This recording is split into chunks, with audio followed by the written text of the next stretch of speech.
ہوتے ہیں کسی کو اس طریقے سے مارنے والے تو ویڈیو پہ آ کے معافی مانگیں. اور جو ہے نا آپ کے اس عمل سے لوگ بہت جو ہے نا لوگوں کا جو ہے نا بہت ایک دل کے اندر ایک بڑی ایک ٹیس اٹھی ہے, لوگوں کے دل کے اندر بڑا درد اٹھا ہے کہ آپ اس طریقے سے مار رہے ہیں, آپ کو لوگ دیکھ رہے ہیں, آپ کو لوگ اپریشیٹ کر رہے ہیں, آپ کو لوگ لائک کر رہے ہیں, اور ایک طرف آپ یہ کام کر رہے ہیں. جب اللہ عزت سے نواز دیتا ہے نا تو اس عزت پہ جو ہے نا پھر برقرار رہنا چاہیے.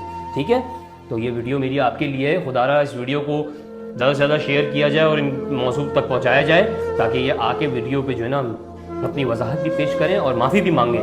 ہمارا مطالبہ یہ ہے کہ آپ معافی مانگیں. ہم صرف اور صرف انسانی حقوق کی بات کر رہے ہیں یہاں پر. یہ انسان کا حق نہیں ہے. کسی انسانی حقوق میں یہ نہیں آتا کہ آپ اس طریقے سے ڈنڈے برسا رہے ہیں کسی غریب انسان کے اوپر. اپنی رائے سے کمنٹ باکس میں ضرور آگاہ کیجیے گا. دیکھتے رہیے طاہر مرزا پوڈ کاسٹ. ملتے ہیں کسی نئے موضوع پہ. السلام علیکم ورحمۃ اللہ وبرکاتہ.